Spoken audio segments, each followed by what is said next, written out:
Welcome to CCRPG, where we open up our virtual table and play games with some good friends. I'm Bob, and I'll be running Lancer, an RPG by Miguel Lopez and Tom Parkinson-Morgan. You can find it on itch.io. Last session, we saw the DBC Crew head to investigate the Hyler settlement in the Mento system, after hearing it may be the latest in a series of disappearances. Unfortunately, they were not the first to arrive.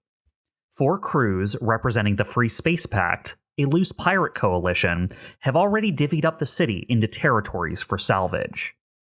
Reaching out to Hale Oberruder, a contact with the FSP, they secured safe passage to the White Rabbit Crew territory, and a lambasting for Astro. Evelene integrated with the work crews looking for info. Steve set up his prepared sensor spikes to sweep for anomalies. Dyne explored the ruins and records remaining in the area. Astro had a tense meeting with White Rabbit's leader, Galleon, to tentatively obtain their cooperation. We return to Evelene, who stayed out for food and drinks with the work crews after having gained their trust. All right, Evelene, it is a little bit later on. It is after the crews are done working for the day. You had already stopped back at the DBC. Jessica gave you, some drinks to bring out with you, even to get you in a little closer with the crews. What do you imagine you've been up to spending your time here with these people?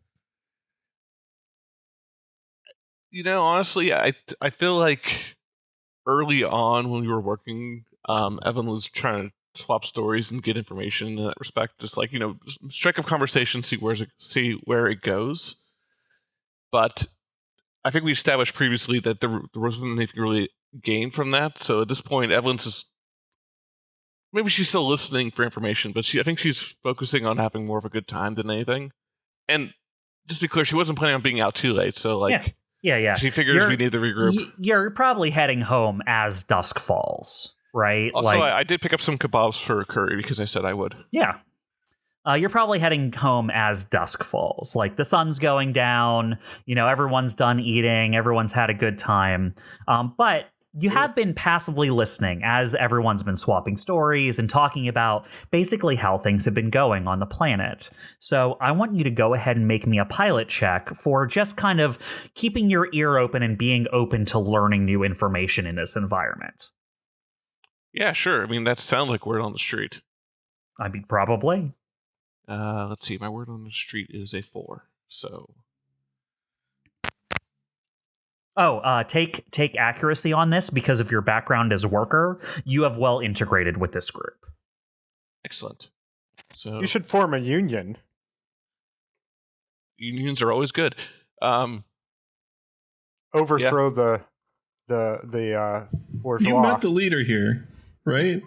Astro? Didn't he threaten to kill you? 17. All right, on a 17.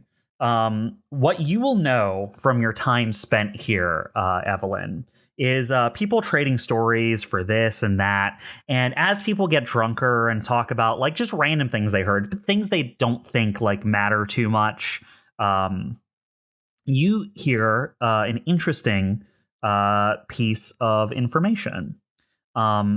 They're talking about when they first arrived, when they first all got to the planet and started setting up the territories. These are all workers, so they're far below, the seats at the table who were making these decisions. But one of them does bring up that before landing, the 4 crews fought over who would get rights to what areas of the cities. And from what you can tell, and this is something that was a little odd, they bring up is why would they do this? They gave up prime, real estate. Is you hear that SMAC specifically gave concessions on areas that they would have had the rights to take to guarantee that they secured the government buildings and business district downtown. Interesting. So almost like they kind of had something in mind they were going for rather than the obvious. Yeah, locations. Based off of the conflict before landing, Smack would have had rights to more lucrative salvage territory, but gave concessions on it to consolidate their hold over the business district and government buildings downtown. Interesting. Yeah, that's definitely useful information, so I will pass that along to the rest of the crew. Speaking of which, everyone's starting, like, some people are starting to peel off, and you recognize from your time working for miners, working with other miners, that this is where the difference is made between the people who wanted to have a good time and then go home and the people who are going to stay here till 2 a.m. You start to see people start to file out, say goodbye, and like the groups consolidate for the heavy drinkers. And you're going to head back to the DBC. It's dark, but it's getting darker as the sun kind of crests over the horizon. Just the reds and yellows kind of distorting through the atmosphere.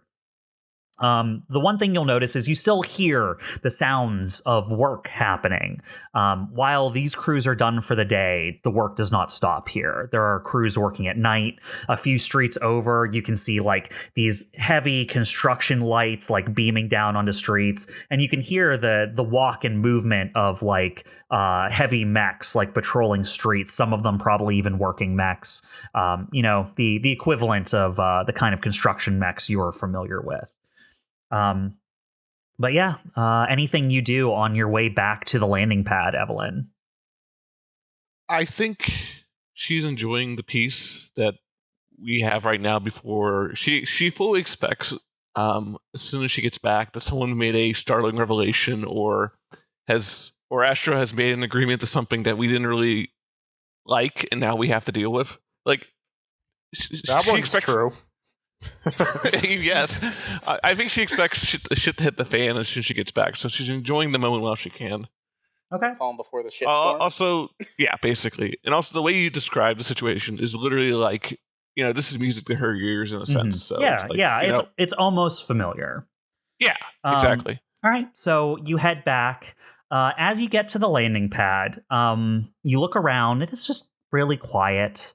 You see your landing pad with the DBC on it and kind of like cleared out areas where they've already been through salvaging and tearing down buildings and stuff. And you see, a few blocks down, another area that's cleared out where there's like another landing pad. It's not consolidated all in one area, but this is kind of where the landing zone is for this crew. So you see a couple other ships landed. Evelene, you notice something on your way back to the ship.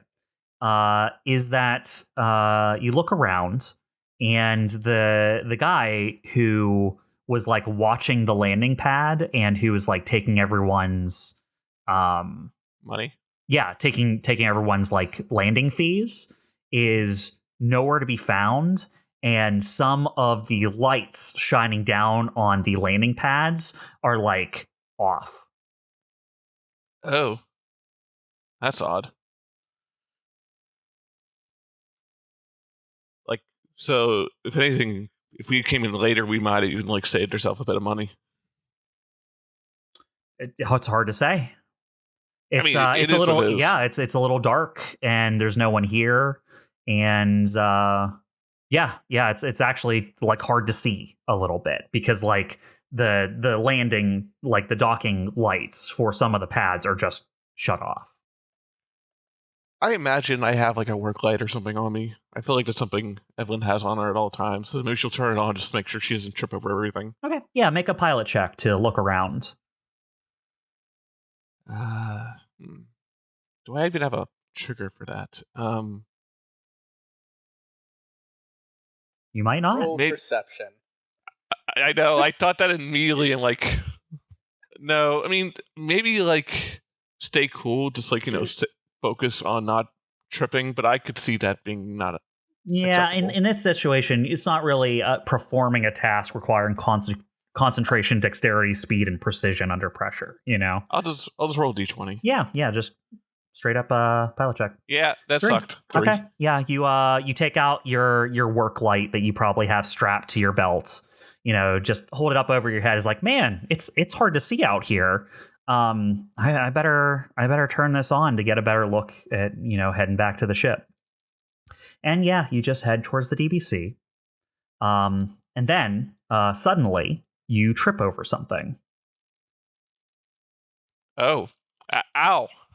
Yeah, you fall down. You like, geez, oh man, I really am just not paying attention. I'm in too good a mood. And you look at what you tripped over. I might be buzzed. And it is a pair of legs sticking out from behind a couple of boxes.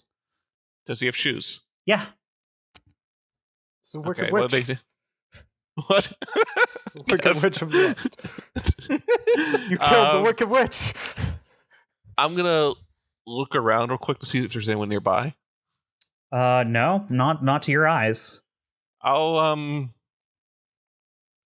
yes. Are they red shoes? That's a good question.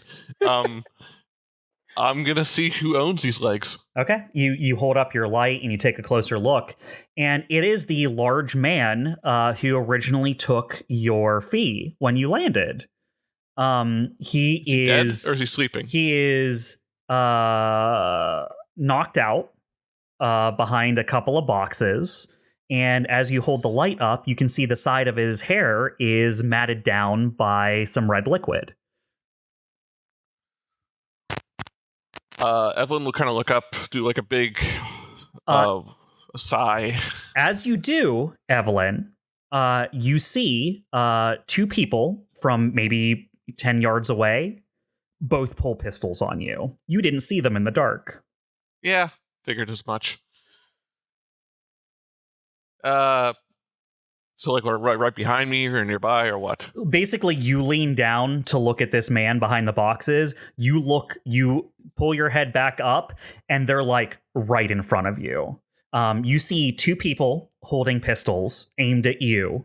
And you see another like two people behind them in the distance, like with big satchels and backpacks that they're leaning down doing something with. Okay. Evelyn will say, all right. If we're going to do this, let me at least sit down. I've had a bit of drink, just let me at least get situated so we can haggle this out, all right? One of them... And I was going to sit on a crate. Yeah, one of them quietly approaches you. The other one keeps his pistol trained on you. As one approaches you, he has what you realize is now like just a metal helmet and basically like a balaclava, like partially pulled up over their mouth, so you just see their eyes, and they have basically like glasses on that you can tell are glazed in some way. They probably have a display on the back of their glasses because you can see the light against their brow. Ah, sweet. I mean, not sweet. I mean, out of character, that's actually kind of cool.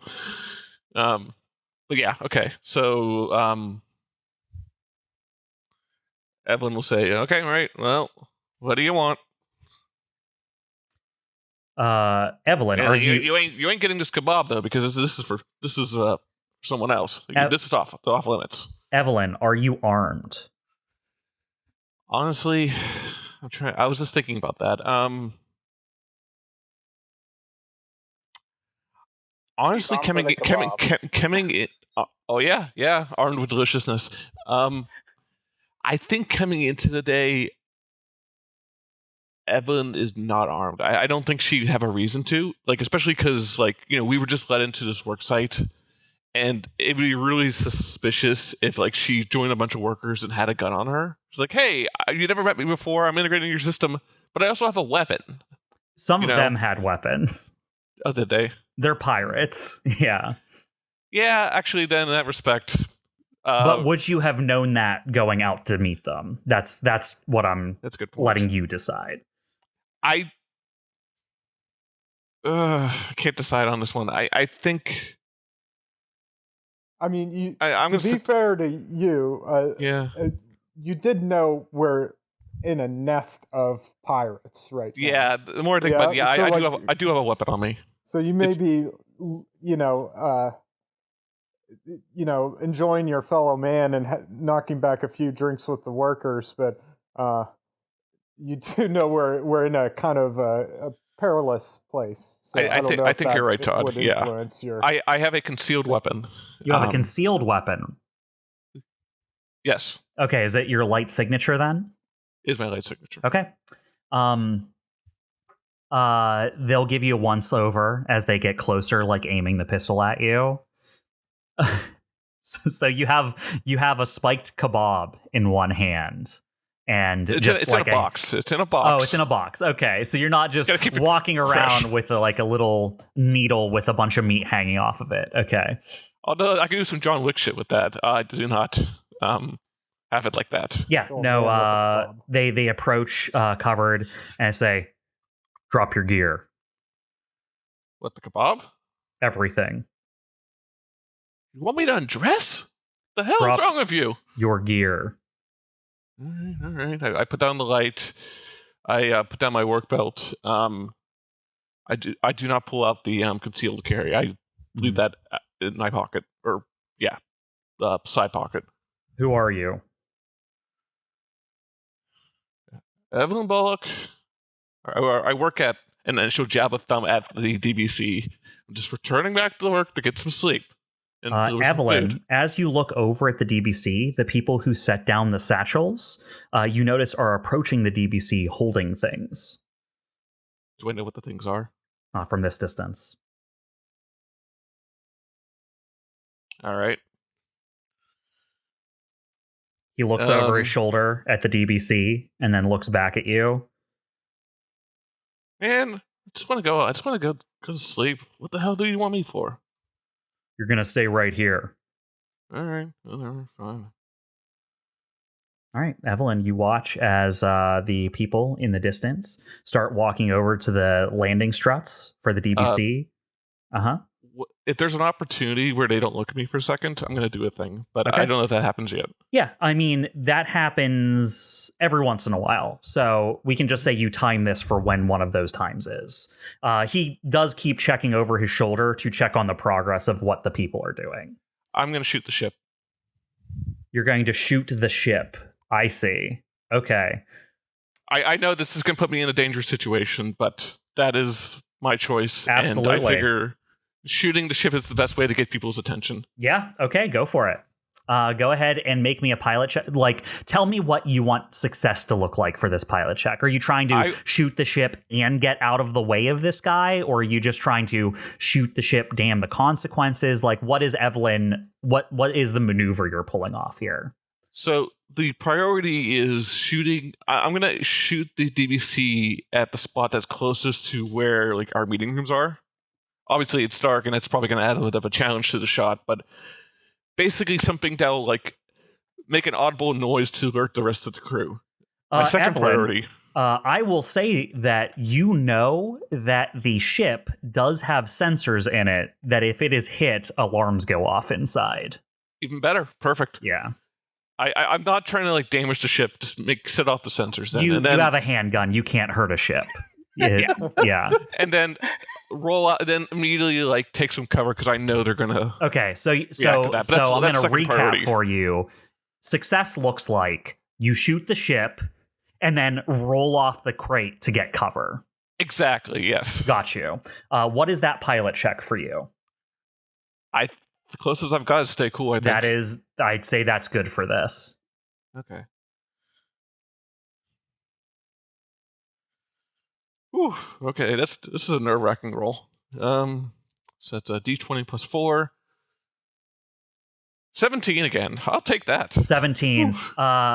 He wasn't ready yet for you. He wasn't ready to go full aggressive on you. So this wasn't a dangerous roll yet. But what you do, Evelene, is you pull out the handgun, you fire over his shoulder, and you can see the spark in the night just hit off the paint on the side of the DBC. As at the same time, he like whips his head to look back at you as he hears the gunfire. You roll off the side of the crate, and yeah, you put basically a stack of crates between the two of you. But he's only a couple of feet away. Like, this is super temporary at best. And more importantly, I left the kebabs back out of the crate. There's just a box of kebabs sitting on top of the crate that you rolled away from. As soon as you just see that bounce off the ship in the distance, he turns on you, takes his gun out, but you've already rolled away. You see him start to back away from the crate, knowing you have a gun now, and he starts firing at your position. Those of you on the ship are, it's just after the meeting. You guys are all kind of like filing back to doing what you're doing.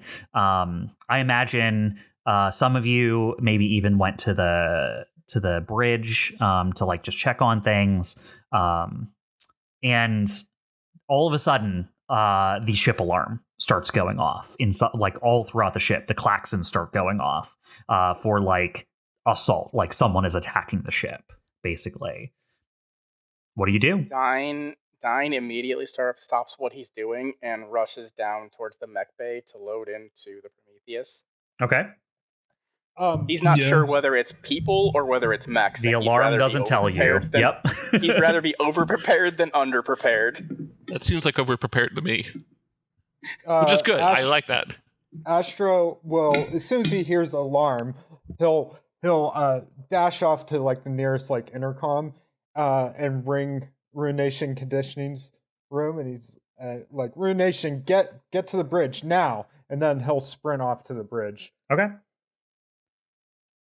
Steve? I'm going to assume that I was on or heading towards the bridge. Sure, absolutely. And I'd pretty easily be able to see that there's no ship shooting at us or anything. Unless they're hidden to sensors, your sensors show no active mechs. Okay. And no damage to the ship. Okay, yeah, then I'll just intercom. Say, no mechs or ship damage, but something's out there.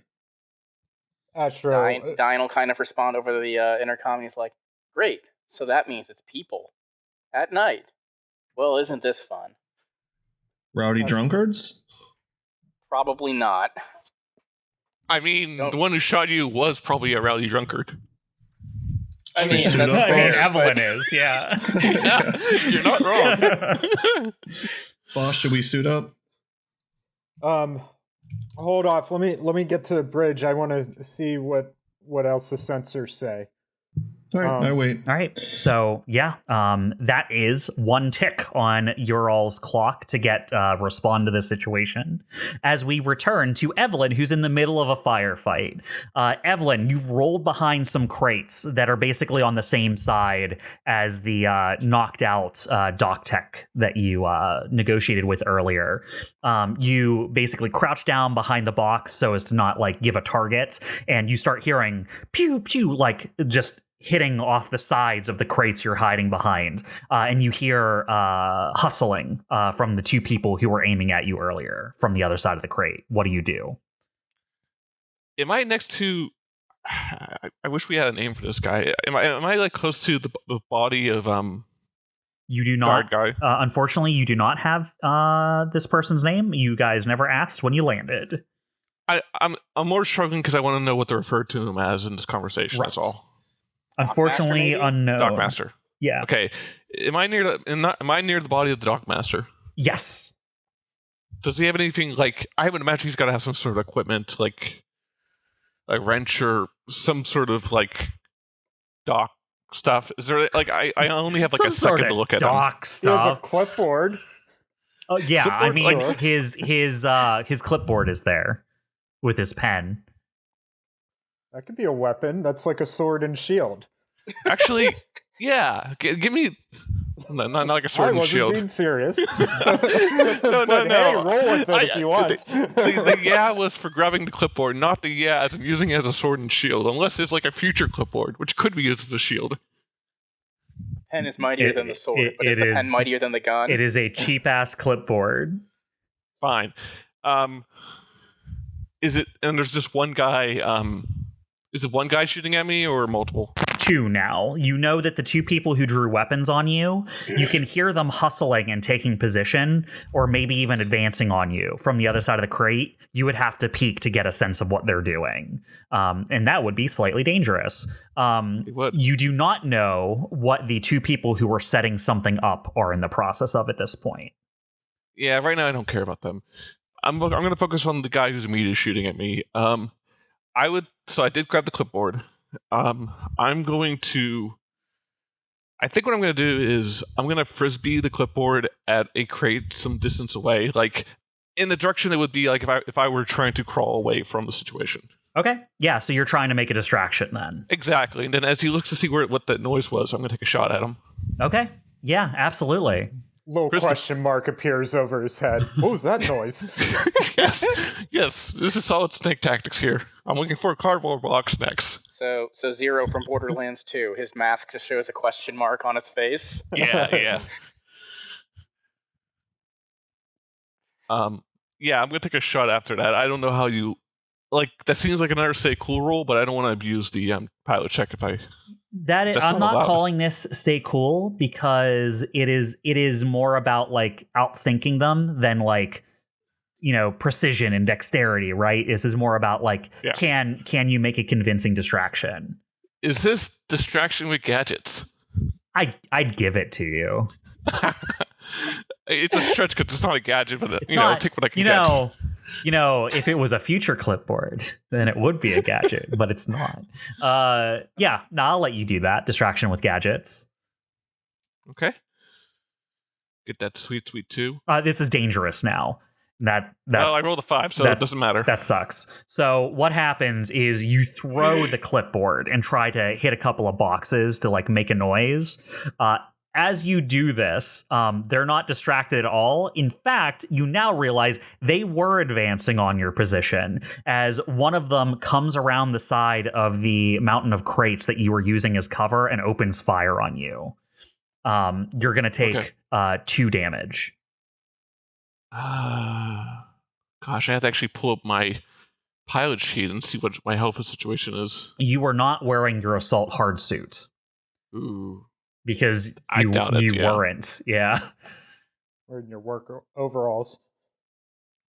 So how... shit, I forget. What does that even give me? 3 health. Okay. Yeah, it gives you 3 health and armor. You do not have 3 health or armor. Okay. So I'm at 9.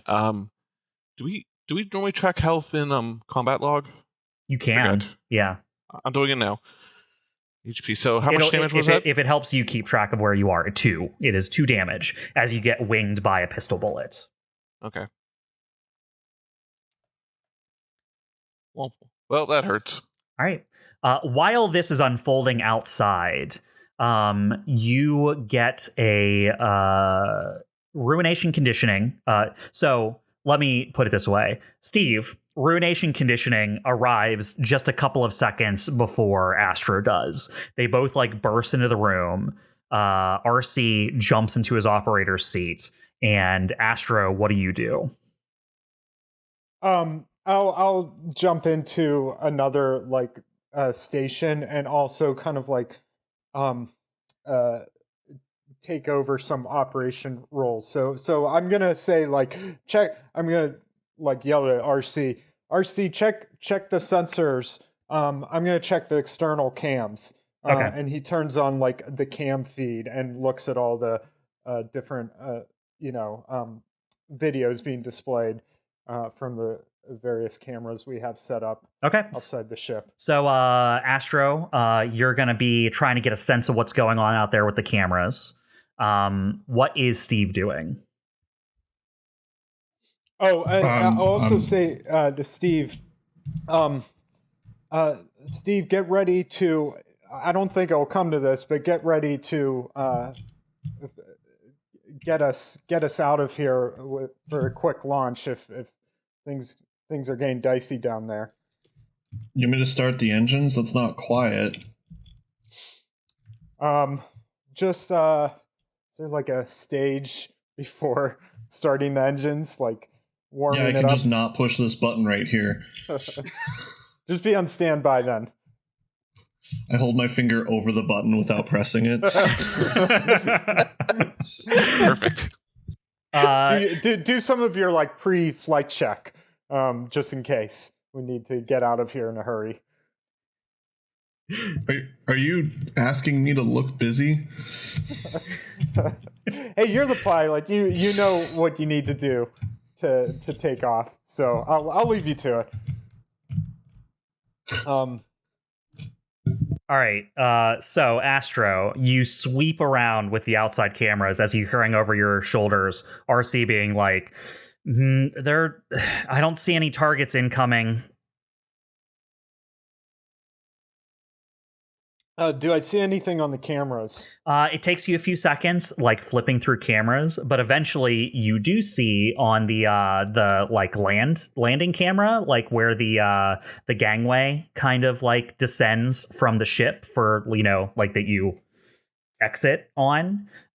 There you see some movement in the darkness. Your guys is like, it seems like for some reason the lights on the landing bay are all turned off.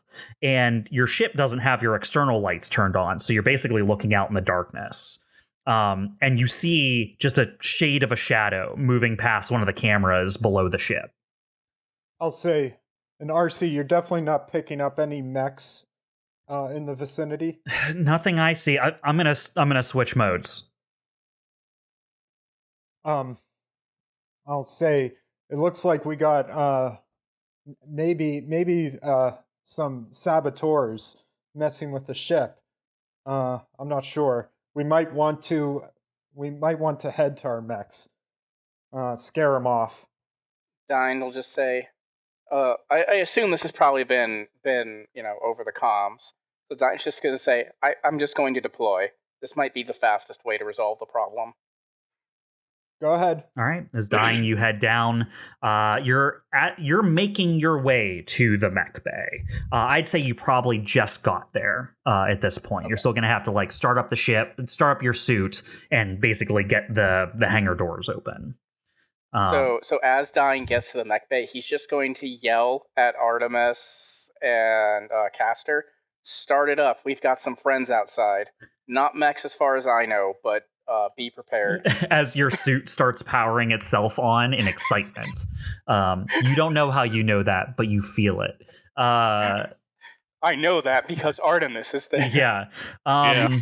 You notice, just as you look around, as you shout out into the hangar, you would have expected to see Curry here, and you don't.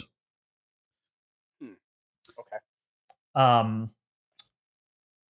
But you do get a signal from more towards the front of the ship that and you guys up in the cockpit get this as well, an alert that basically is the gangway is lowering.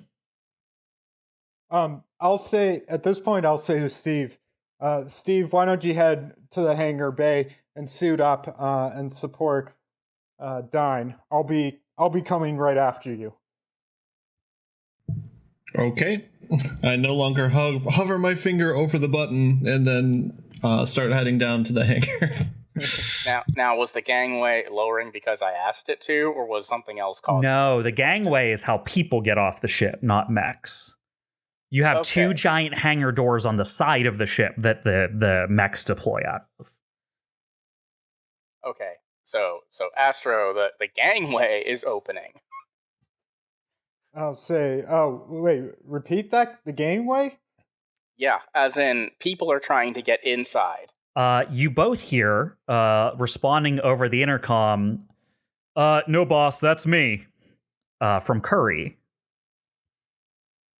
Curry, what's your situation? There's people outside. You know what they're trying to do? You hear the cocking of a shotgun. Nope. Oh, I love Curry. Okay, Curry, thanks. Stay safe. And I'll kill the communication and I'll say, all right, Steve, we better bring our side weapons too. It looks like we got I am Curry. not there. Steve left. I still say that, and then I realize he already left, and it's like after you cut the comms. Yeah, and I'll say, right. RC, lock down the bridge. I'm going after them. All right. Lock down the bridge after I leave. Yeah, but wait till I'm out of it. Get out the door. All right, Evelene. Next round of combat. You've been shot. What do you do? They're still advancing on you, by the way. I'm gonna take cover. Well, I guess I'm still undercover. I guess. No, they have rounded it. They have flanked you at this point. Well, I'm not trying to be silly when I say this, but I'm going to find new cover so that I am not flanked. Okay. All right. So that is there the any crates primary. Or anything? Yeah, totally. I mean, this is a docking bay. There's Sure. stuff all over the place, here and there at the edges of the various landing zones. So I just wanted to make sure: is your focus on fighting back, or is your focus on getting to safety? I think for now, Evelene's focus is mostly getting to safety and hoping that everyone else got the hint, and then maybe when she's in a better position, she'll fight back. Like she's not an idiot. She knows that this is a bad place to do a fight right now.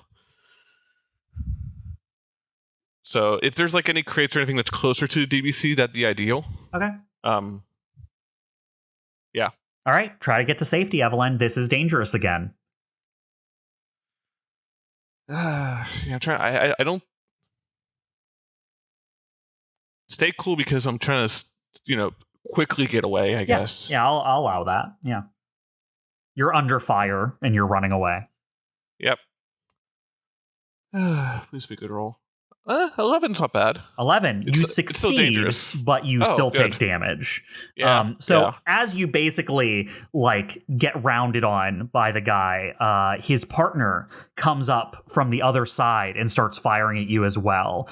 You're able to scramble away from them towards the DBC and throw yourself behind some crates. You're able to basically dodge getting hit by all the bullets, but you have to bodily hurl yourself over some crates, and you land hard on your shoulder and just slam into the ground as you roll and get the skid marks of just hard poured asphalt against your skin.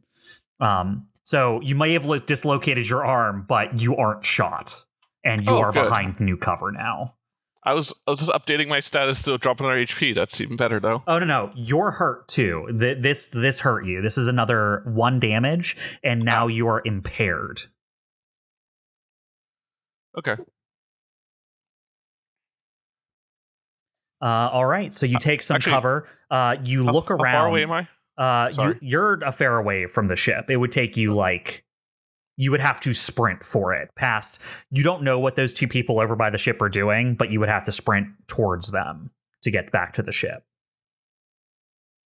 Okay. Anything you want to do, Evelene, about that? You've gotten behind cover. I think my goal at this point is to get within shouting distance of the ship. I don't think I'm there yet. So I don't know if this happens now or over the next few turns. I'm gonna keep working my way closer to the ship. Okay. You do notice as you're working your way closer to the ship, the people who are working on something by the ship have not engaged in the fight with you. They are, if anything, moving more hurriedly at whatever they're doing. Where are they on the ship? They are by the landing strut for the ship. Okay. Well, coincidentally, that's the direction I'm heading anyway. So, Okay. Yeah, maybe I'll slightly adjust my route to figure out what the hell they're doing. But I'm still working my way toward the ship. Cool. Inside Dyne, you make it to the mech. You're able to get in. Artemis is loaded up and has armed all of your weapons for every scale of fight possible. So everything's nice and warmed up for you. And you notice that Caster is just kind of waiting your command. All right, so on the comms, Dyne is going to say, all right, RC, open up the door and turn on the external lights. If it's dark outside, I need to see what's going on. You talk over the verbal communications. Yeah. Okay. He says, okay. As the door for the DBC on your side does start to open. And outside, Evelene, you hear kung, kung, kung, as all the lights on the exterior of the ship start turning on in process down the length of the ship, illuminating the landing bay you're kind of landed on. Perfect. That'll help a bit. You can now more clearly see the people by the landing strut have like these large duffel bags they're setting up. Setting up? Yep. Are they like... I know they're working hurriedly, but are they like paying attention to anything else going on? I guess they're working faster. They're not. They are like setting down these 2 large duffel bags, and you can see them like messing with whatever is inside of them. I don't think this is my turn, but I'd like to do a thing next time it's my turn. Yeah, we'll come right back to you. Okay. And Steve, where have you gone after leaving the bridge? I mean, I headed for the mech. Okay, Suit up. Cool. Yeah. By the end of this, you're probably getting to the mech bay as you see like the big loading lights kind of like flashing at the ceiling of the hangar area as one of the large sliding doors on one side of the DBC are opening up, and you can see that Orion has powered on and is like built for bear. I'm a half-size mech. That is correct. Can I fit through the gangway? Yes. Barely. You would like scrape against the walls, but you could fit that direction. Yes. And my limited understanding, I think that's the direction more so where things are happening. That is correct. On that side as far as okay. you're aware, yes. Does the gangway start like in the hangar bay, or is it like does it go somewhere else in the ship? It's more towards the front of the ship. Okay. Yeah, like if the cargo bay is like the belly of the ship, the gangway comes off the nose. Okay. Okay, well, I'm gonna head out the gangway once I'm up and ready. Yeah, you can. So, wait, hold on. But you're in the hangar bay, right? So you're not like actually at the gangway. Is that? Oh, I thought I misunderstood then. I thought it was at the front, but like I thought the hangar encompassed like the whole bottom part of the ship. It was still accessible. There are still some hallways and like storage areas and like where the crew comes out at the front there. But if you wanted to, you could easily navigate those hallways in your mech, is what I'm saying. Like it is basically a straight shot from the hangar bay to the nose of the ship if you just go straight, basically. I was trying to do it to save time, and I thought it was connected. I think it won't save time still because I'm so fast that I might as well just go out the side. Fly out the side. Yeah. The side of the ship and circle it. Absolutely. Yeah, you can do that then. Yeah. Okay. That's what I do. All right. So you are heading for your mech. And Orion is waiting for the door to open. Astro, you have just left the bridge and are working your way down through the ship. That is as far as you were able to get so far. So one thing I will say is Astro is wearing his stealth suit. He had it on earlier when he went to the meeting with the big mob boss, in case he needed to make a getaway.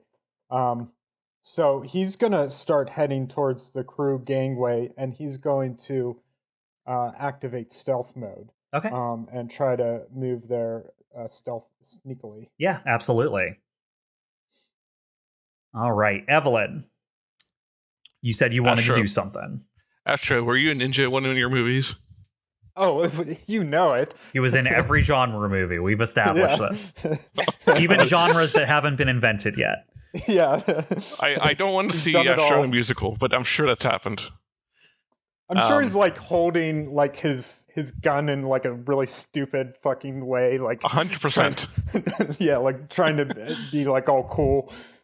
You're trying to do that thing where you hold the gun in one hand and the flashlight in the other hand, but you like don't know how to actually do it to light up the thing you need to see. So you're just like looking cool, but like your gun's still just pointing at the ground, which means your flashlight's just illuminating your feet.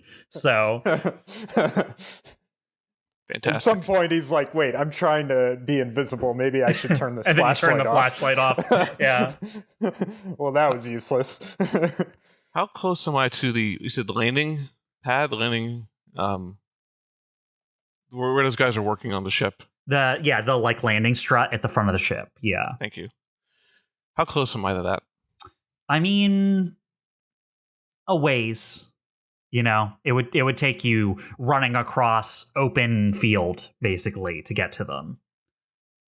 So like 50 yards, 100 yards. Not 100. You're not a football field away, right? Yeah, maybe I'm not using a measure. But maybe like 30 yards. Oh, okay, yeah. You could shoot them from here. That's exactly what I want to do. I want to do two things. One, I imagine I could just do, but the first one I want to shoot. So if I can get a bead on one of those guys working, they're not paying attention. So hopefully that'll be to my advantage here. Okay. What are you trying to accomplish with your shot? As in, what skill trigger are you going for here? I'm slightly concerned by the fact that they just didn't immediately drop what they're doing when I sound off the alarm. So it sounds like their goal is absolutely to get this done, especially with the bags that they're dropping off instead of stealing stuff. I want to deter them. And then also maybe I'm hoping that someone's paying attention to the scanners right now, that they'll see there's something happening underneath the ship, so that like as people are coming out, which is obvious at this point, they'll know where to focus on. And since this is the closer of the firefights, they'll go there first. Okay. I kind of like this to stay cool just because I'm trying to do this while being attacked by other guys, but it's your call since it's not really the priority here. Yeah, no, this is more of like an assault or something. Yeah. So I think it's just a straight roll because I don't have any other. It's just going to be a straight roll. Dangerous again. You're still under fire. Yeah. Okay. Ooh. Getting nervous every time I make one of these rolls. 18. Not bad. Okay. 18. You pop up with your sideway. It's not going to matter in this case, but you need to take difficulty because you're impaired from your arm getting screwed up. That's right. Well, you said it doesn't make a difference because because a 6 would still be if you rolled a 6, it was still -1. So -1, it's 17. That's still a success with damage, basically. You pop up, you aim with your good arm, you fire, and one of the guys you see who's setting things up, you catch him square in the side of the chest, and you see him like spin away from the thing and like go down. But you can tell he's not dead.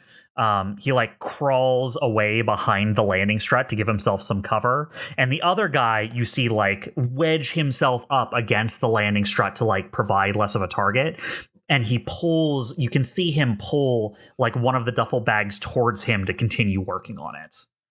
But one of them is not working anymore, so that one of them got hurt and is like basically fully taking cover. Yes. Okay.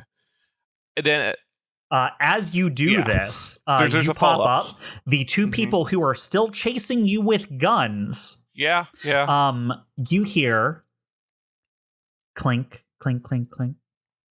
As you turn around and you notice a small grenade steel cylinder land next to you. What do? I came very close to making the joke response, but obviously I'm going to get away from the grenade. Wait, no. I'll just kick it back. Okay, so it's right next to me, right? So you are behind some crates. So kicking it back would be through the crates at them. Oh, I wasn't sure what angle it was coming from. Yeah, it came over the crate and landed next to you. You can just kick it away from you. That's fine if that's what you want to do in this situation. But yeah, I'm not throwing it. The goal is not so much to get away from back at them as it is just to get it away from you. Okay, because I know if I get out of cover, I'm just as much of a target. So I think Evelene's reaction is to get it away, so kick it or throw it out away. Yeah, this is definitely a stay cool. Oh, perfect. Okay, I thought it was just gonna. You were just gonna do something to me.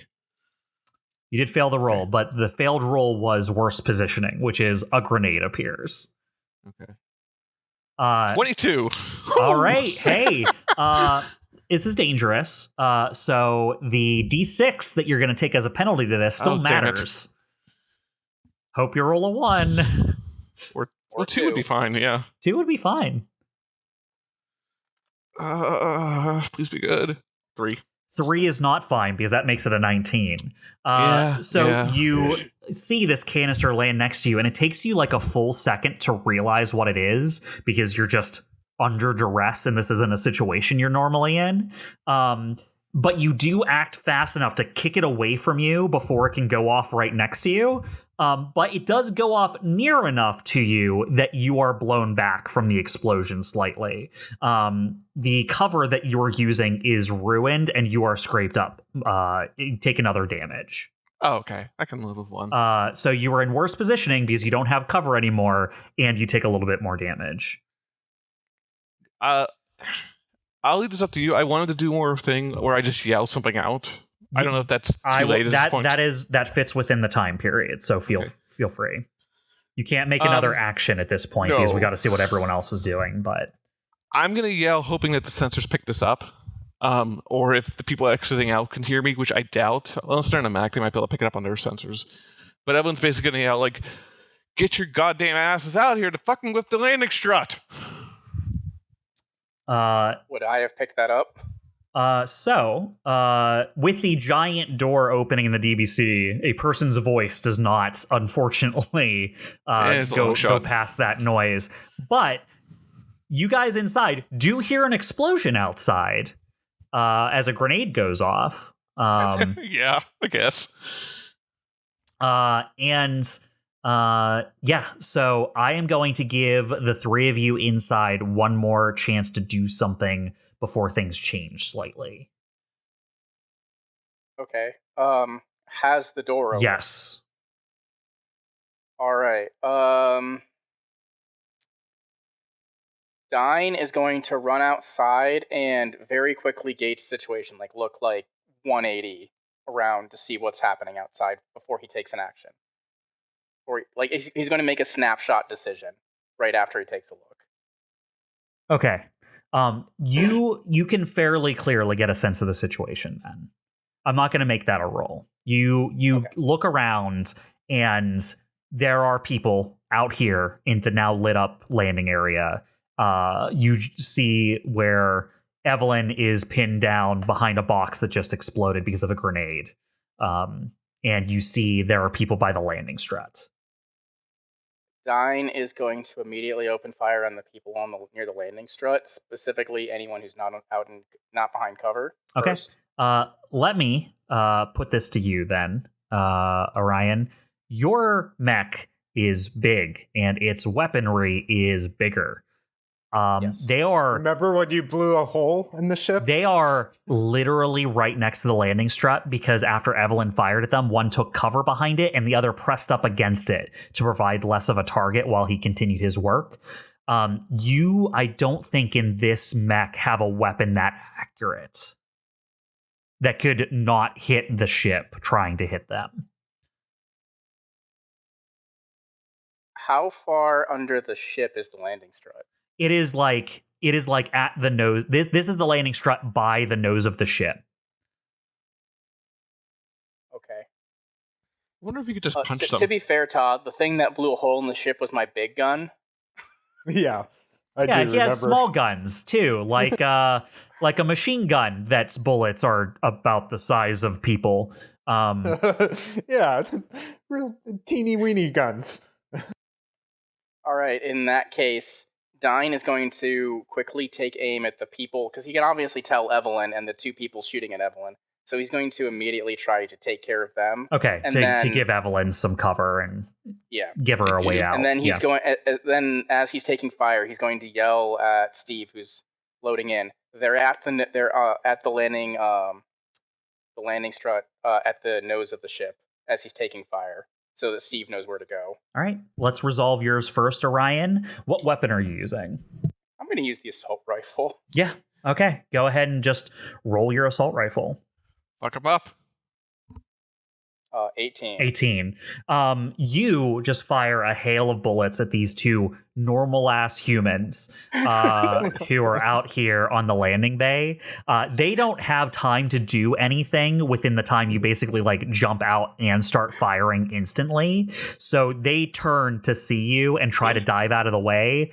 Evelene, you're a little closer. So you see one just fully disappear, basically. But the other takes severe damage, and you see them like basically spiral across the landing bay. You don't know how they're doing, but they have stopped moving. They're like on the ground. So they're no longer chasing you. Evelene just kind of shoots up a fist at Dyne, saying like, "Yeah, good shot. Do it again." And then Steve, you very quickly are able to get in your mech and get outside. What do you do? I head straight towards that front strut. All right. You see two people messing with duffel bags by the front strut of the ship. There is one person who's like taking complete cover, like basically right up next to the strut, and another person who is basically leaned against it while he is trying to mess with some sort of duffel bag.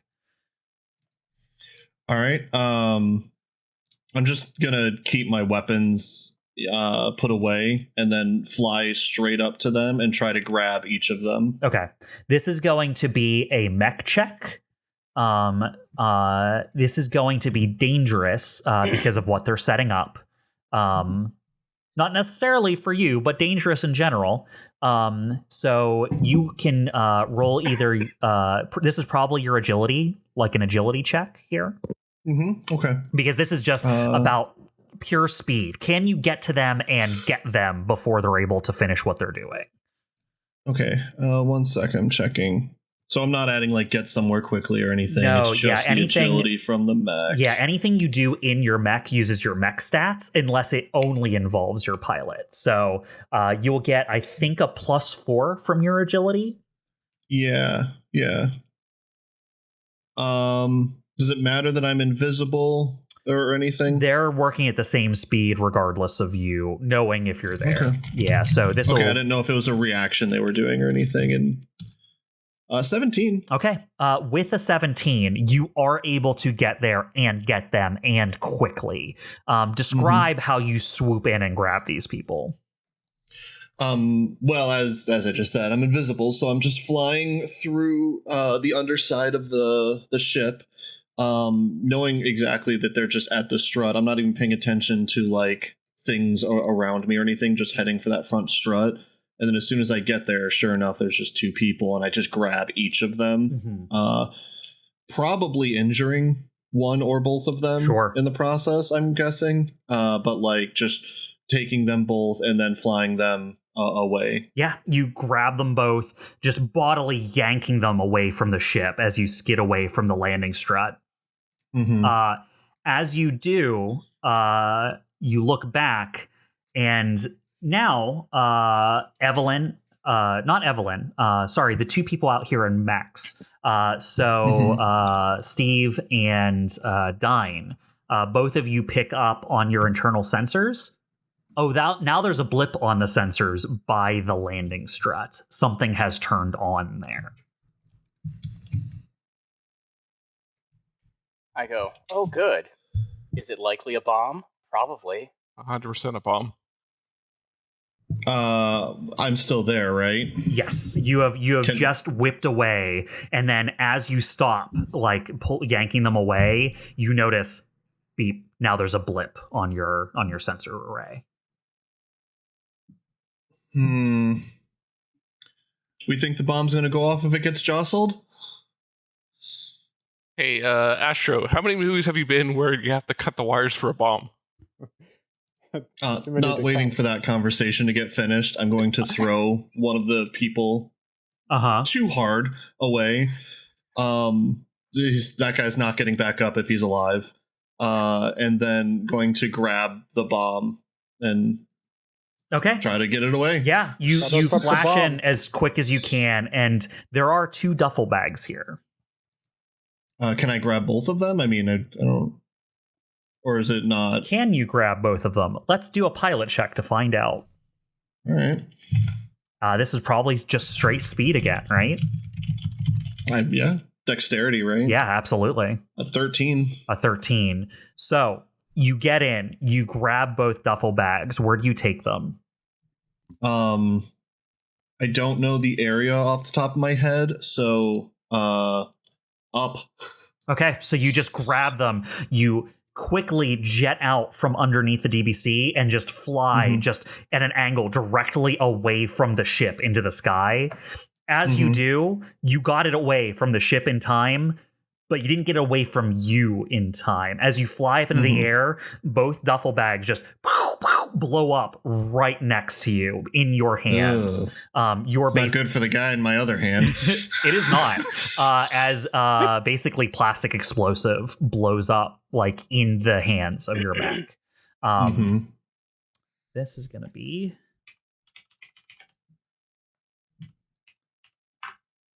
what does 21 damage do to your mech? What does 21 damage do to it? Yes. Can I activate anything to avoid the damage, or no? Is it just I'm just taking this? Imagine this is an explosive damage attack that a mech did to you. If you have something that could help you stop that, I would probably let you try it here. If it's a reaction, like specifically, like if it's a reaction attack on me, I can avoid it. I think other than that, I'd have to just take it. Okay. Yeah, it is just like literally an explosive trap. So yeah, it's not quite a reaction. All right. Then 21 will structure me. All right. Roll on the structure chart. 1 second.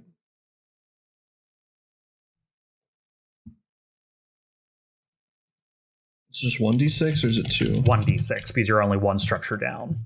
All right, it's 5. 5. That's a good one.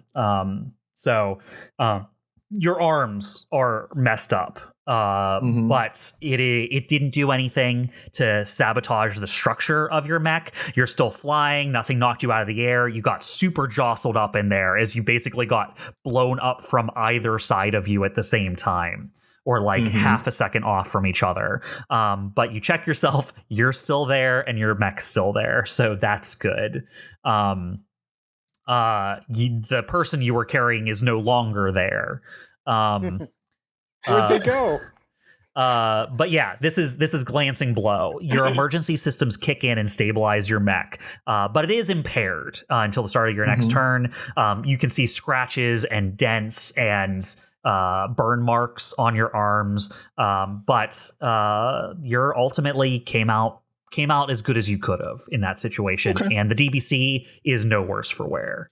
Okay. By the time, Astro, you get down to where the gangway has opened in your stealth suit, you go down the gangway, and where KESTRAL, Steve, threw the other person that he grabbed, who rolled to a stop, you see that Curry is standing over that person, aiming a shotgun down at them. And he turns and looks at you and goes, "Oh, hey, boss." I'll say, Curry, you okay? Yeah, I'm fine. Everything was basically done by the time I stepped out. Any more of them around here? I look around. Curry looks out into the glaring brightness in this dark night that's by the ship lights. Is like, I think Evelene's out there somewhere, and Orion fired a bunch of bullets, but I can't see what's going on out that way. Well, it looks like you and me missed all the action. But I'll go check up on Evelene. He turns his stealth suit back to invisible mode and heads towards where Evelene would be. Evelene, how's it?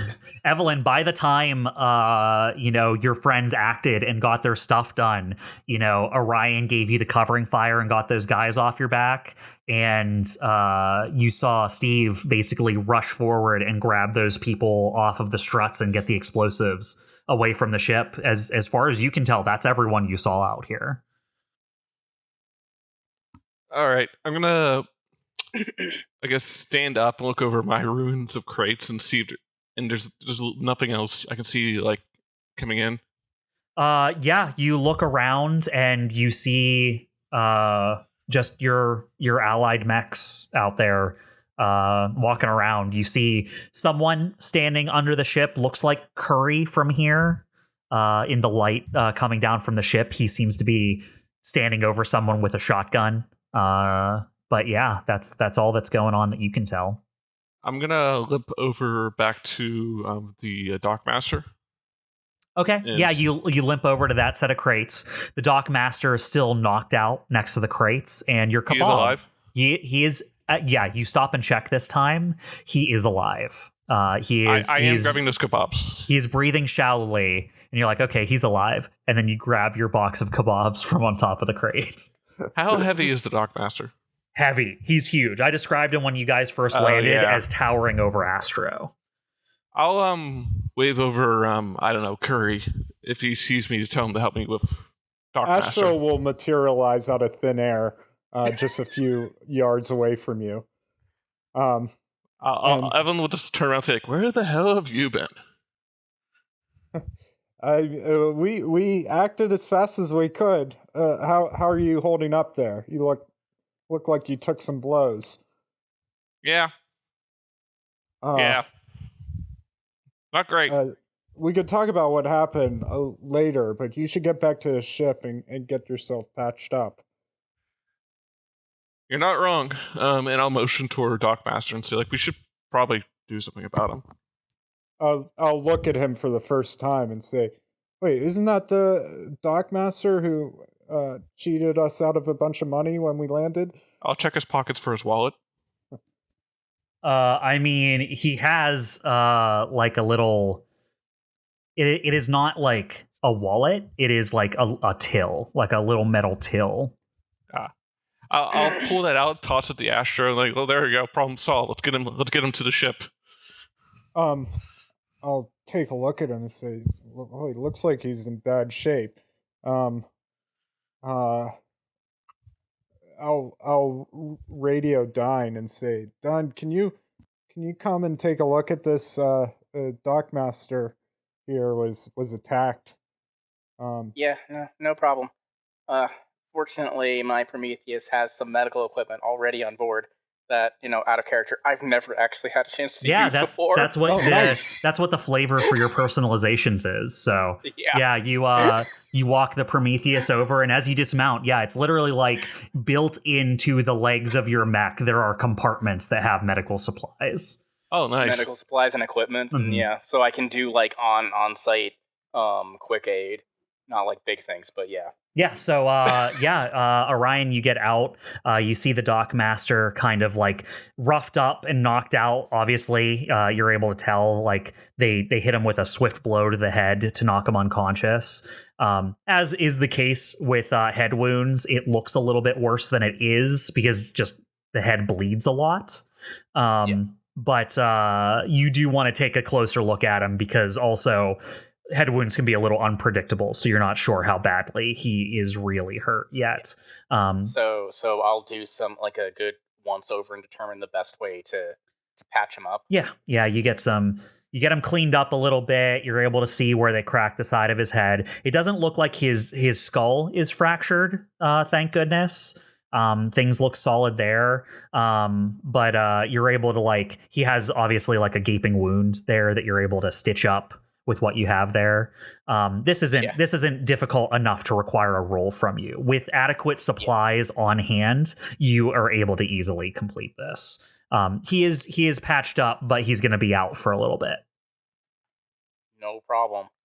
I'm just going to go, all right, we should probably take him into the ship. But first, I look at Evelene. We need to patch you up here. Yeah, I don't think my shoulder works anymore.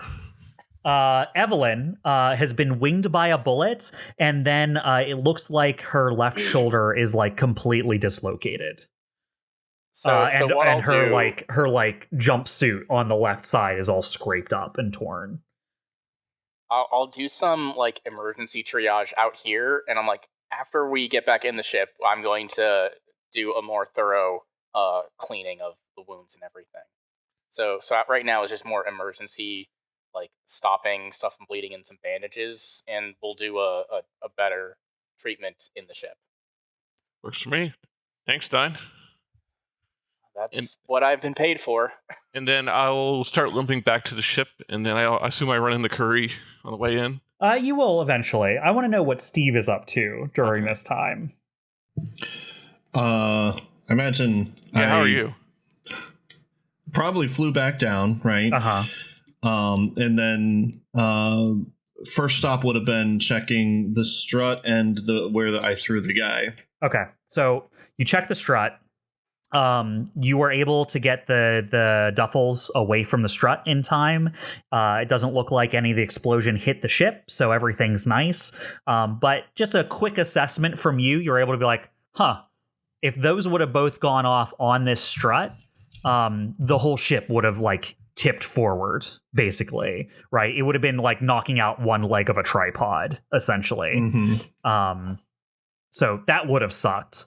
And then, you turn around, you look at where you threw the guy. From what you can tell, you think he's still alive.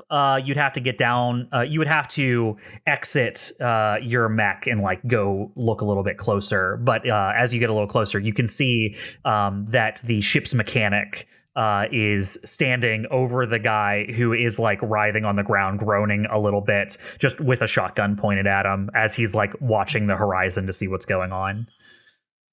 On the intercom, I'll say, hey, Doc, I know you're probably busy right now, but if you can spare some time, if we want to get information from one of these guys, got one of them here that you might need to look at. I go, all right. Is Evelene okay? Eveline's okay. Let me check in on another guy just to make sure that he's dead. I think I hit him. I know one of them's definitely dead. And get the dock master into the ship. Then I'll run over and check on him. Trade you. Where's he at? I'll send my location. Yeah. I'll be there very quickly. Yeah. This mech is faster than my last mech.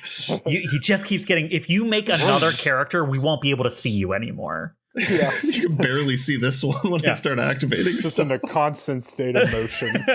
He's gone plaid. I'm moving my character off turn. It's like, hey, this is this guy's turn. I don't care. Just keeps ticking across the field. No, actually, we're between sessions. Do move off turn on this, yeah. But we're between sessions. No one's playing right now. I don't care. I'm still moving. I'm extra narratively moving right now.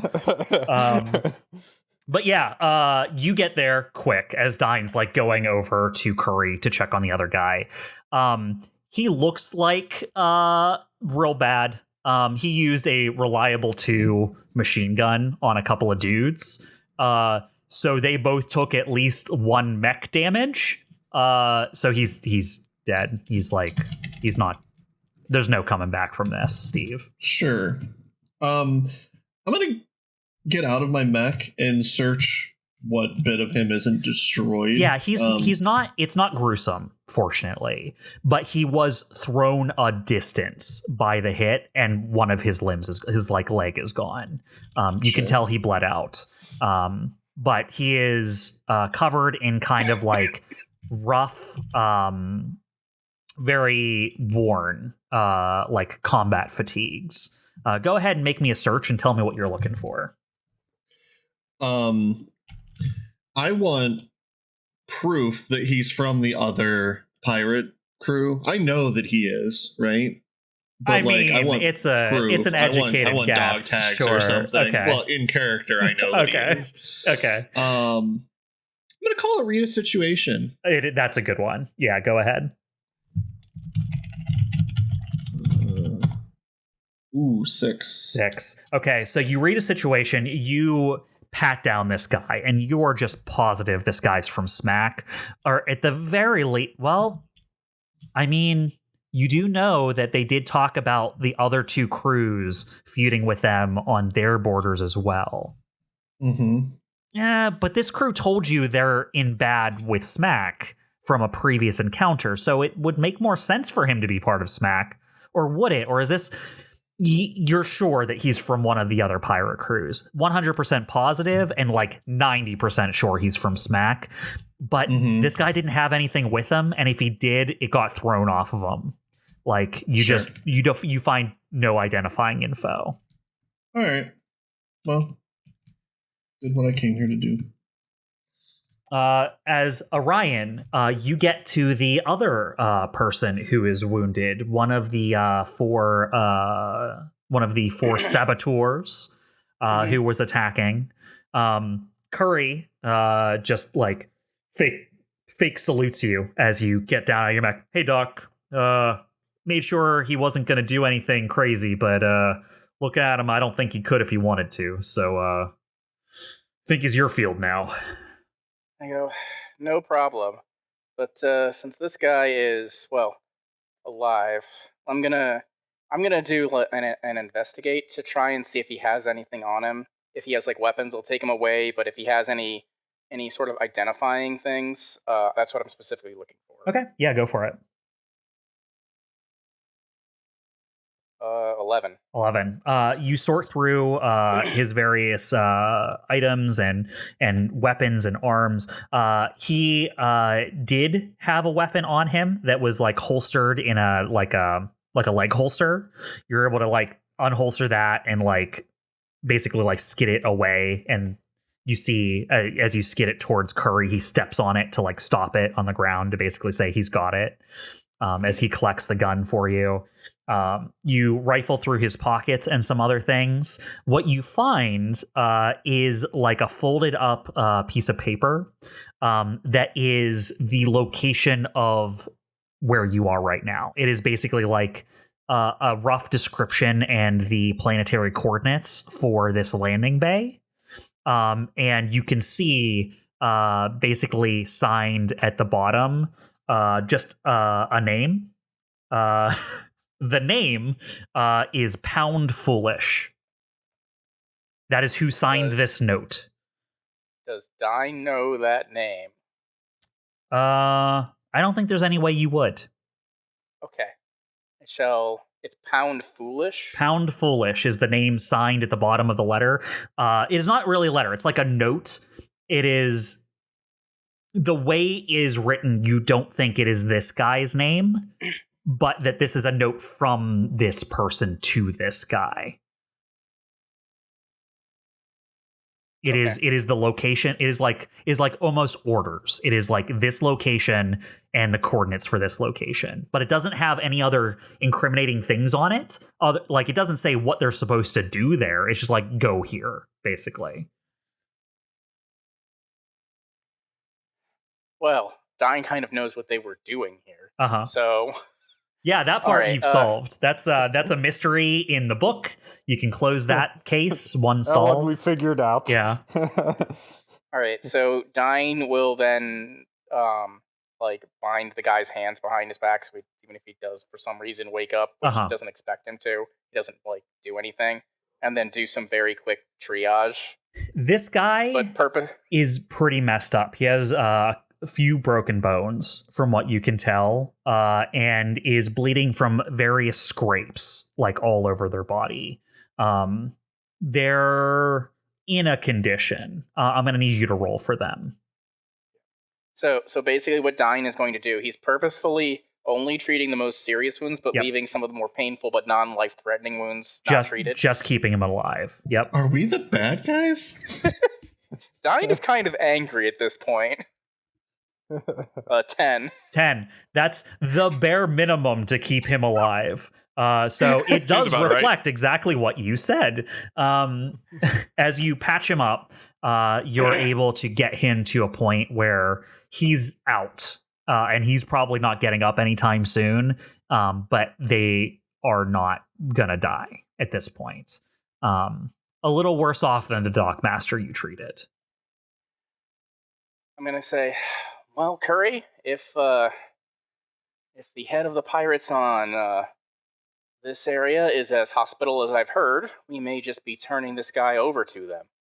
I mean, I'm sure he wouldn't be very happy when he learns that his dock and dockmaster have been attacked.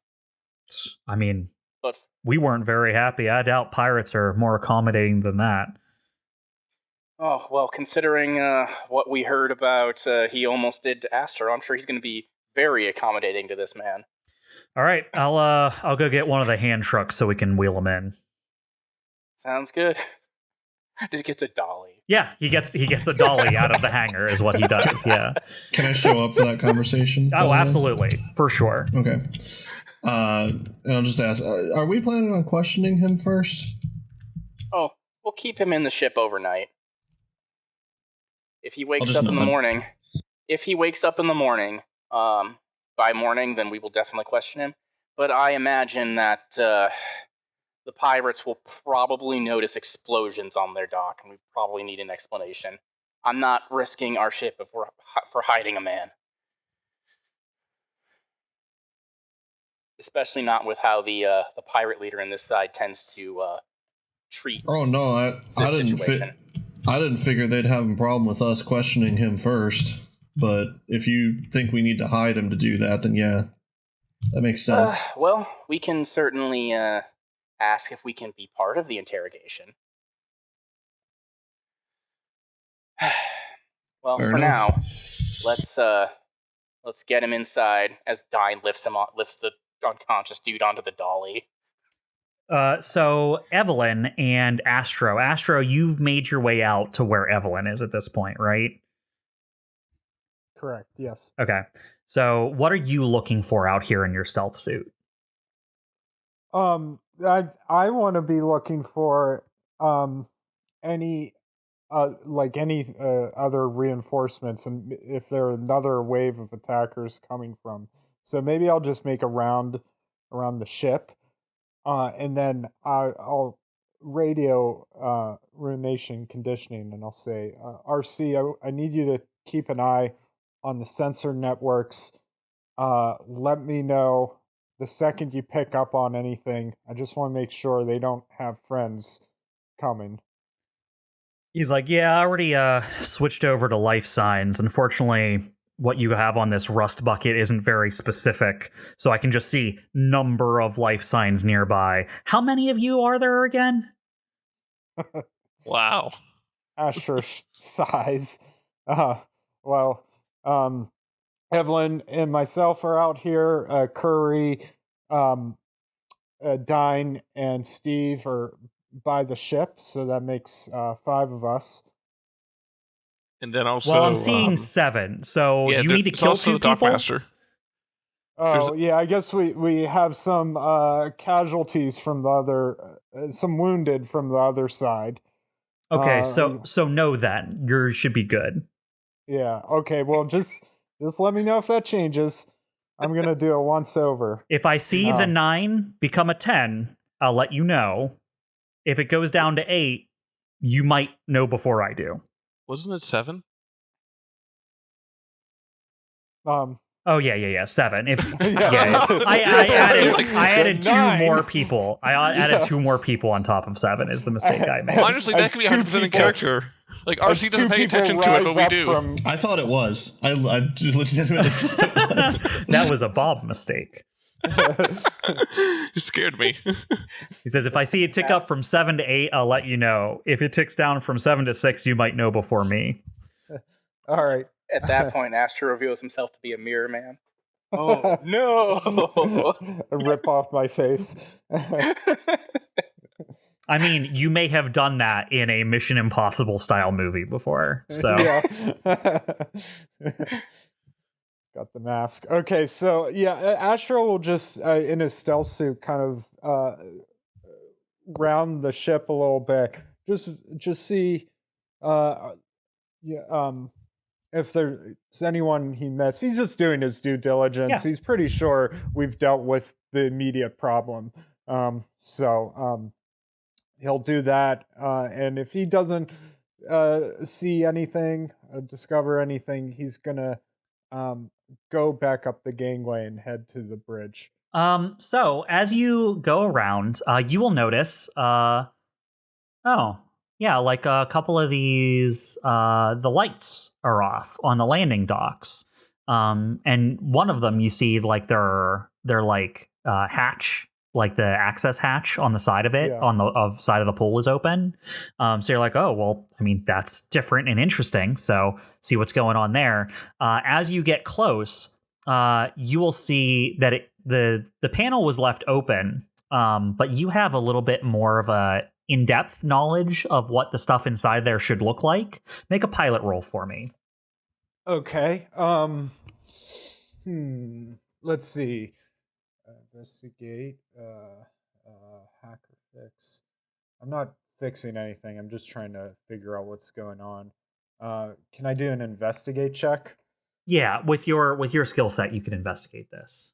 Okay. Yeah. I'm gonna roll this up manually.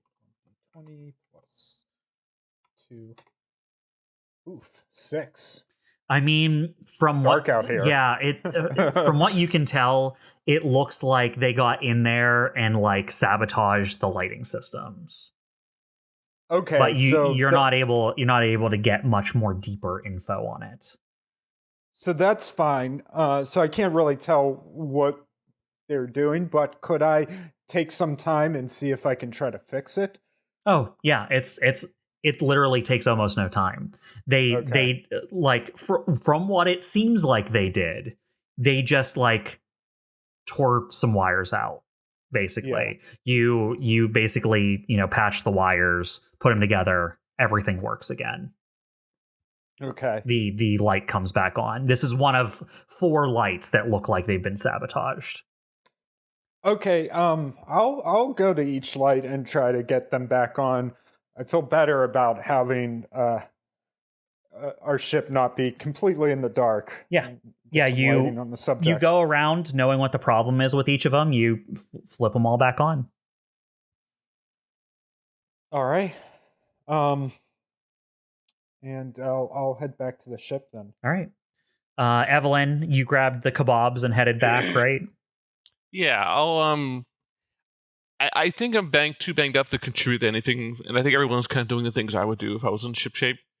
So my goal is basically I'll hobble over to Curry, who I guess is running the dolly back to the ship now at this point. Yes, that is right. He and Dyne are pushing a dolly with an unconscious man back to the ship. Can I just say that I would have told Evelene to go to the medical bay when she gets back to the ship? Yeah. You can head straight there. Yeah, I'll do that.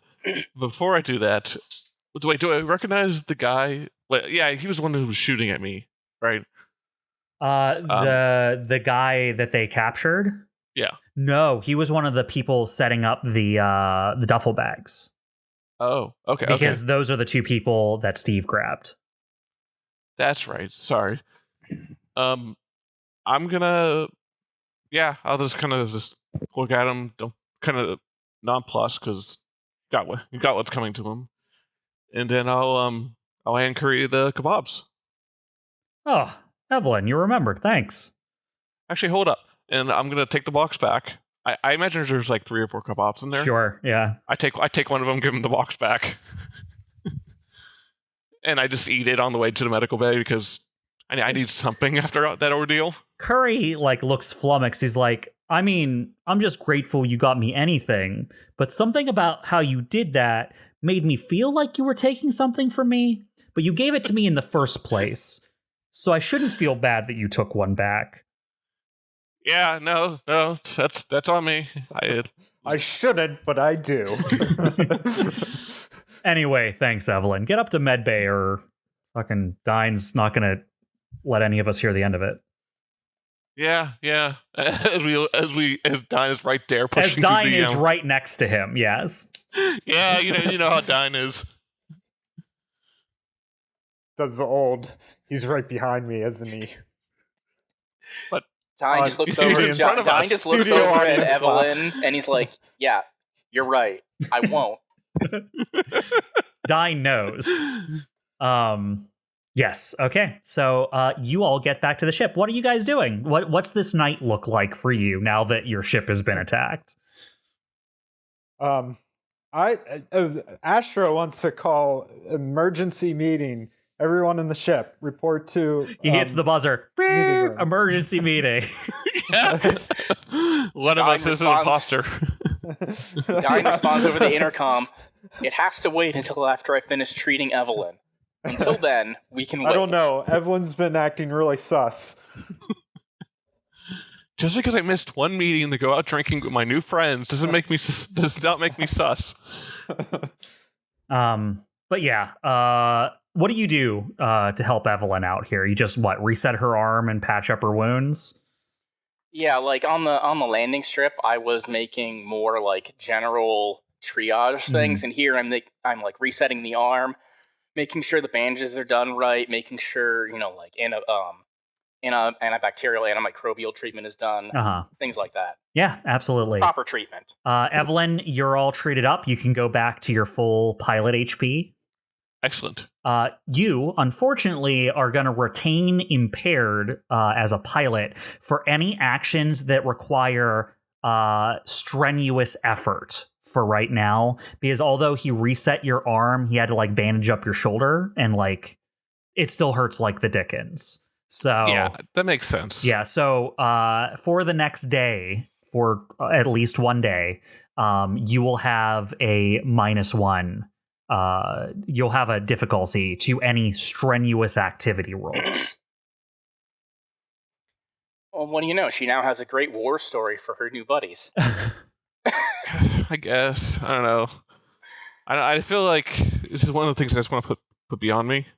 I am acquiring drinks before coming to Astro's meeting, though. And Bob, I would put the dockmaster in the medical bay. Yeah. While leaving our new unconscious friend, not in the medical bay, but in our locked room. Are you guys still using just the same crew room that you used for ruination conditioning as a makeshift brig? Yeah, definitely. Yeah. You never reinstalled the wall panel. You just leave it broken so that you could put someone in there and the door won't open. Yeah. That's perfect. We don't have a brig, do we? No, you don't. So that is it now. That is our brig. Yes. So yeah, you put him in there. You just set him on the little cot inside and close the door. Astro calls an emergency meeting. Yep. All right. Yeah. Everyone gathers. All right. I Astro mean, says, of the people I have control over, that is. Yeah, I'll go. Is my arm in a sling and anything at this point, or is it just popped in? Your arm was popped back in, and your arm was also shot, so probably in a sling. Mm-hmm. Okay. I'm just trying to work on my mental image here. It would be kind of reasonable not to have it in a sling. So, Eveline's in the room, one arm in a sling, and another with a glass of whiskey. Astro will stand up, walk to the head of the table, and say, well, okay, so that just happened. First of all, why don't we give a round of applause to Steve here for heroically saving our ship at nearly the expense of his mech and perhaps his life. That was some feat you pulled there, Steve. And he starts clapping. Dyne just kind of gives a deadpan clapping. Yeah, well, a fist, whatever a one-hand clapping is. You give Steve a fist. You start slapping the table in front of you. Honestly, yeah, that's probably it. And then I guess I'll retroactively have a second glass. I'll just slide toward Steve. Curry claps. RC does not clap. Of course he doesn't. Jessica looks very proud of you, Steve, as she puts her hand on one of your shoulders and gives you a little squeeze and smiles at you. Not that I don't enjoy the fanfare. I'll admit, though, I thought I had more time to throw the bomb before it went off. Kind of went off quicker than I thought it would. Well, we don't need to add that part in the script I'm writing. Okay. Dyne will just roll his eyes. I'll say, do you mind? I would like to incorporate this in my script. But anyway, You're what now? Well, I'm writing a script based off of some of our adventures. Never mind. Let's get back on task here. He says, we were attacked. There are a couple things I want to propose that we do first. Number one, we don't know if that's the end of it, or if they have more people coming after us. Until we know, I think we need to set up a watch of sorts. My idea is maybe we should have someone in their mech patrolling the ship.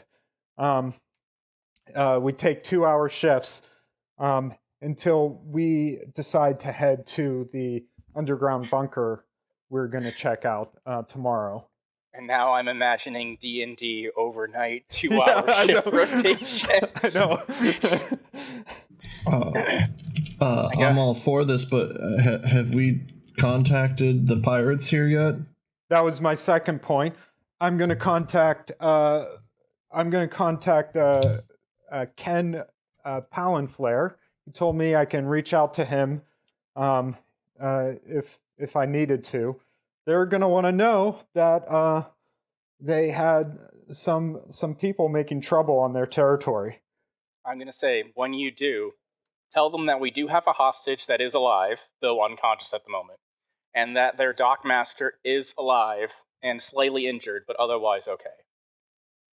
Do we know what crew these people were from? Do we even know that they weren't White Rabbit? Maybe Galleon sent them because he doesn't like us being in their territory. Well, if that was true, why would they attack their own men? And two, Dyne will pull out the slip of paper he found. We do know at least one person who was in on it because we were specifically targeted, as he puts down the note, which shows like the geographical coordinates as well as the name Pound Foolish on it. Well, I met Galleon, and he strikes me as a person that would definitely find some of his lower minions expendable. Did I get he wanted to advance a cause? Bob, did I get that impression from hanging out with the other pirates that this is something that Galleon would do? Your impression of Galleon from what the workers you were working with all day is they respect him but fear him. Okay. And if anything, this note has our position. How'd they get the position of our ship? Not someone from White Rabbit. Well, if it was one of the other pirate factions, they could very well be keeping track of who's entering the atmosphere. Even though we didn't land in their territory, they would have been aware of who's coming down. When they're pirates, couldn't they pay off one of the other ones in this guy's group, White Rabbit?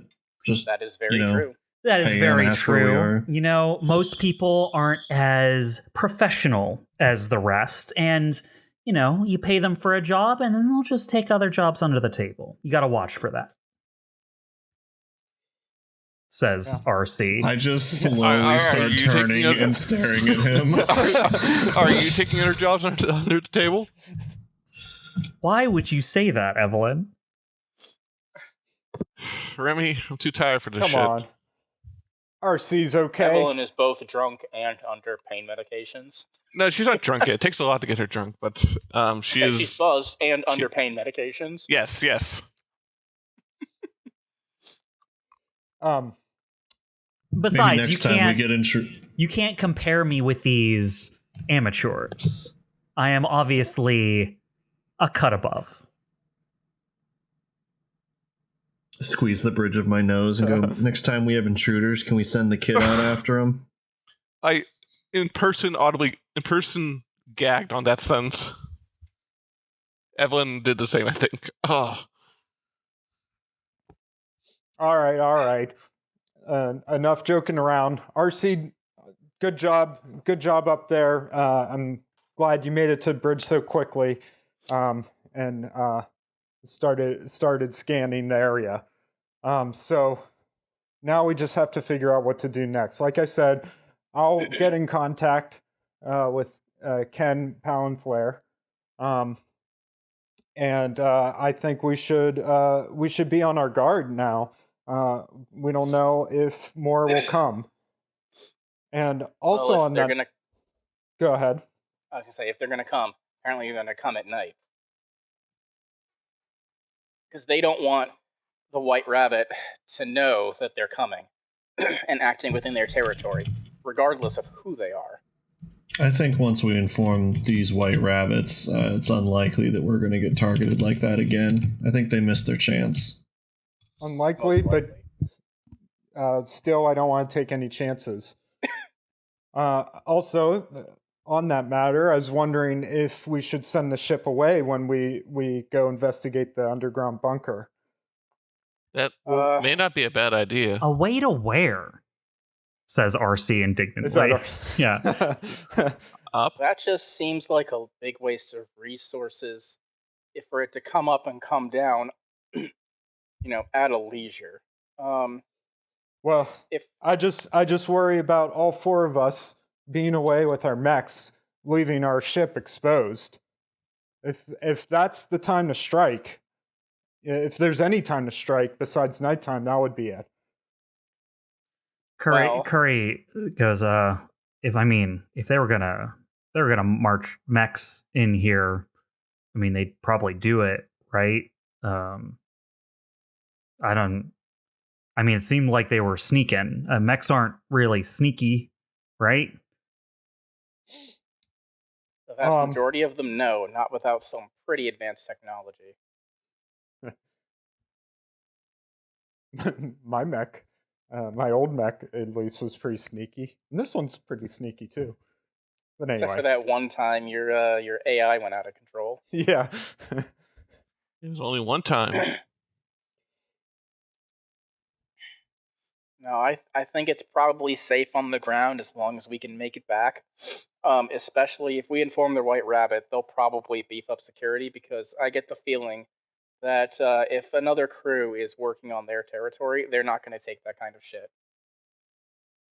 Yeah, well, that's I guess what we have to count on, because I don't think they're going to beef up security purely on our account.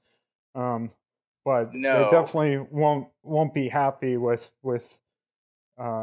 subterfuge happening on their grounds. Yep. I agree. All right. Well, I'll call Ken. All right. Astro, do you step away to call Ken, or do you call him like right here in the meeting with everyone present? I'll step away. Okay. We don't need RC listening in. You open a communicator and send a message to Ken, and after about 5 minutes, you get a response and then a connection. Yeah, Ken here. What you need? Hey, you told me we can contact you if we needed to.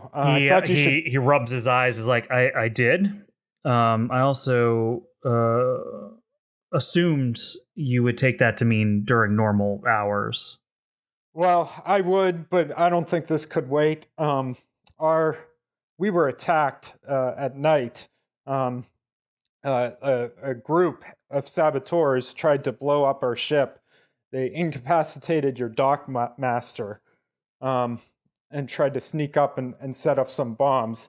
Figured dock master. You guys wouldn't take too kindly to that.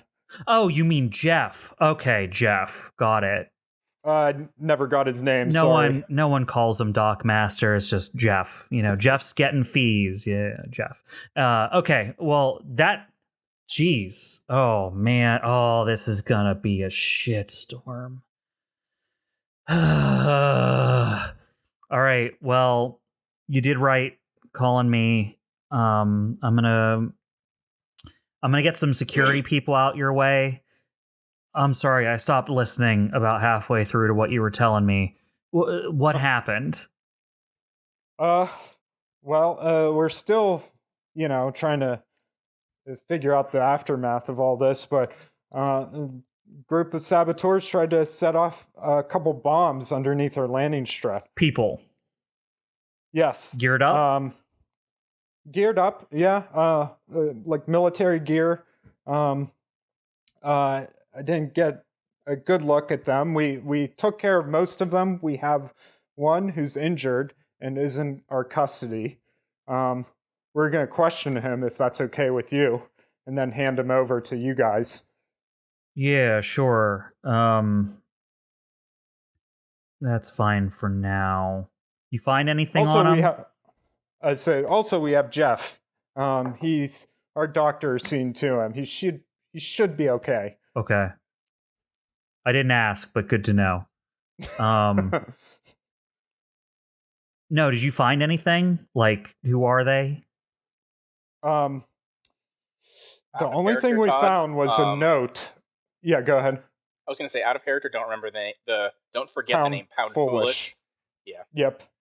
I won't soon be forgetting that name because that's a very interesting name. Astro's like, we got a note or a piece of paper or something, orders off of one of the bodies. It just had coordinates to our ship's location, and it was signed Pound Foolish. Does that name ring a bell? That fucking clown. He like all of a sudden his hand comes up to his forehead and he starts rubbing his forehead. It's like, this is going to suck. Any idea why they were targeting us? I don't know. Did they not like you? Is this guy Pound Foolish? It seems like you know him. Is he from Smack? Yeah, he's their leader on the planet. All right, well, we're not exactly on great terms with Smack. We kind of have some prior history there. Okay, we're not on great terms with Smack either. So, I mean, you guys getting attacked could have been 50-50. They hate you or they hate us. So, maybe both? Maybe both, sure. No, that's bad because if we can link him directly, okay. Don't tell anyone else about that. Because I need to decide if Galleon needs to know that. Because I don't think we're ready to go to war with them. Hey, you got it. Listen, I don't... Listen, go ahead. I'm going to level with you. You're an outsider. If things spark up here, and you're still on planet when they spark up, and you don't have a prior agreement with someone, you're a liability, and Galleon's going to want you out of here. I don't want things to spark up, because if they spark up, all my guys are going to war, and we're not salvaging anymore. Plus, we got 2 other crews on the other 2 sides of us that might be opportunists. So don't say anything that could start hostilities right now. Got it? Hey, we're on the same page here. Mum's the word. All right. Are you doing this privately, by the way? What's that? Sorry, I wasn't sure if you were doing this privately or if we're all there. Yeah, I did. Listening. I did step out afterwards. Mainly because I didn't want RC listening in. Anyone else, it would have been fine. Astro says, "Hey, we're on the same page.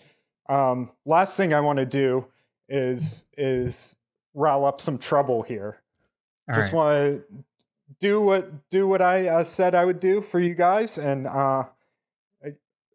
get the information we're looking for and get out of here." Listen, I have some guys that are part of my personal crew I'm going to send out there to talk to you and take a report. Now, yeah, you keep that prisoner from now. Question him if you like. Whatever you find out, you tell me. Got it? Crystal clear. Got it. All right. Yeah, we're going to beef up security around the docks. If you see a few more of our units marching around that way, you'll know why. Jeff ain't going to be enough to handle things there. All right. Listen, if anything else happens, let me know. I'm going to get some things settled up and then I'm going to get to bed. Is there anything else I need to know right now? Nothing right now that I can think of. I'll let you know if we learn anything else or if we get any more information from our prisoner. All right. You did good. You did good calling me. All right. Peace out, man. Okay, I appreciate it. See you later. Good night. The thing shuts off halfway through you saying all those goodbyes. Yeah. He's like kind of nervous talking to this like hard ass pirate guy, so he's like over talking and being like really like grateful. All right, so Astro will come back into the meeting room, and he'll just I don't want to like repeat everything verbatim, but he's gonna relay all the information that Ken doesn't want to escalate the situation. He's keeping it on the down low, but he's going to beef up security. He's going to send some of his guys our way to take a report. He knows that name, Pound Foolish. That's the leader of Smack. So that answers that question. Funny you should mention Smack. So I wasn't. Evelene kind of just explains that, like, she wasn't just screwing around with the workers the entire time, and she was talking smack. She was talking smack about that is literally where they get their name from, as a pirate crew. Yeah. She'll explain about how the whole like Smack seems to have an idea where the good stuff is, and they gave up rights to certain areas in favor of other areas, so they might be up to some really big shit if they're especially trying to keep us out of it. So you're saying they're interested in the government districts? Yeah, government and business. The downtown business and government district. That's interesting. There's probably there's intel they're after rather than salvage, but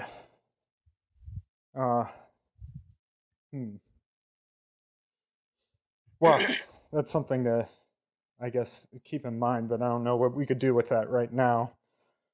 Point is, they're going to beef up security around here, so we probably will be safe. And we're going to hold on to our prisoner right now. We're not going to tell anyone about this. If we let this out, it could start an all-out war with Smack, and that would be bad for all parties involved right now. If something escalates, Ken made it pretty clear that Galleon would want us out of the way. So all bets are off. So let's keep this on the down low for now. You trust this Ken guy? Well, not completely, but I trust him. I think we have a common interest, mutual interest here. He doesn't want a war brewing up either, because that's bad for him. So as it stands, we're kind of at an uneasy truce. Really, what I want to do is investigate this bunker area. Hopefully, that has what we're looking for, and get out of here as soon as possible. All right. Well, if we're going to be deploying Demaree for that, Steve, let's go take a look at your mech and see what we can patch up. I know the explosion didn't quite do as much as it probably could have, but best to be prepared just in case.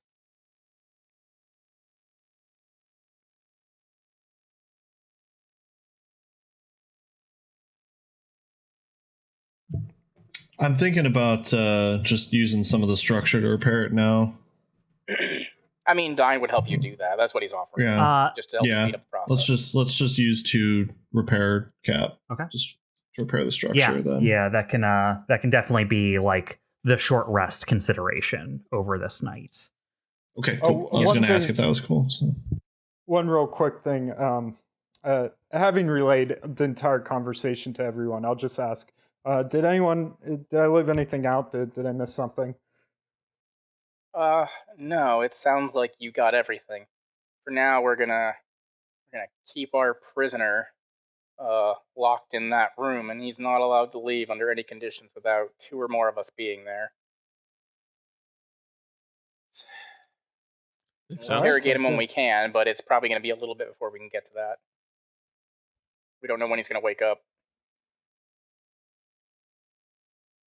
All right. Well, finding you guys in a little bit of a situation after realizing you've been targeted, taking care of the situation, and now winding up in an odd bit of hot water, but with plans on the horizon. We're going to go ahead and call this part of the session here. And when we pick back up, we'll see where you guys take this. Sounds good. Alrighty. All right. Well, thanks for joining us, everyone, and we'll see you next time. Bye-bye. Bye. Yep, Bye. bye.